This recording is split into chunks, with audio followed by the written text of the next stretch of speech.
अब अर्थ पढ़ते हैं। इस तीर्थ राज में स्नान का फल तत्काल ऐसा देखने में आता है कि कौवे कोयल बन जाते हैं और बगले हंस। किस तीर्थराज की बात हो रही है? संत समाज रूपी तीर्थराज की बात हो रही है।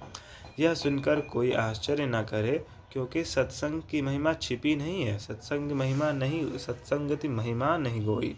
वाल्मीकि जी, नारद जी और अगस्त्य जी ने अपने अपने मुखों से अपनी होनी जीवन का वृत्तांत कही है। जल में रहने वाले, जमीन पर चलने वाले और आकाश में विचरने वाले नाना प्रकार के जड़ चेतन जीव जितने इस जगत में हैं, उनमें से जिसने जिस समय जहाँ कहीं भी जिस किसी यत्न से बुद्धि, कीर्ति, सद्गति, विभूति, ऐश्वर्य और भलाई पाई है, सो सब सत्संग का ही प्रभाव समझना चाहिए।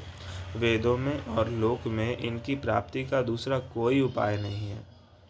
सत्संग के बिना विवेक नहीं होता और श्री राम जी की कृपा के बिना वह सत्संग सहज में मिलता नहीं। सत्संगति आनंद और कल्याण की जड़ है। सत्संग की सिद्धि प्राप्ति ही फल है और सब साधन तो फूल हैं। तो दोस्तों, यहाँ पर आप ध्यान दे सकते हैं कि सत्संग की महिमा कितनी महान है। चाहे आप कहीं से भी किसी भी यत्न से बुद्धि, कीर्ति, सद्गति, विभूति और भलाई जिसने भी पाई है, उन सब का एक ही रीज़न जो है वो समझना चाहिए, जो है सत्संगति।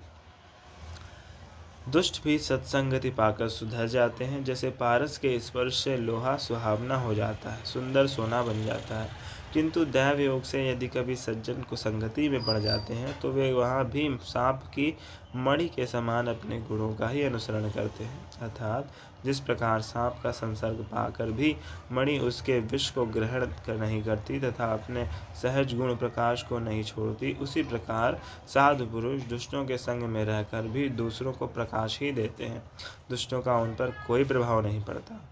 ब्रह्मा, विष्णु, शिव, कवि और पंडितों की वाणी भी संत महिमा का वर्णन करने में सकुचाती है। वह मुझसे किस प्रकार नहीं कही जाती, जैसे साग तरकारी बेचने वाले से मणियों के गुण समूह नहीं कहे जा सकते।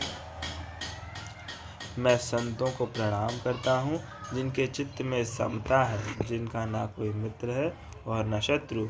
जैसे अंजलि में रखे हुए सुंदर फूल, जिस हाथ ने फूलों को तोड़ा और जिसने उनको रखा, उन दोनों ही हाथों को समान रूप से सुगंधित करते हैं, वैसे ही संत शत्रु और मित्र दोनों का ही समान रूप से कल्याण करते हैं। संत सरल हृदय और जगत के हितकारी होते हैं। उनके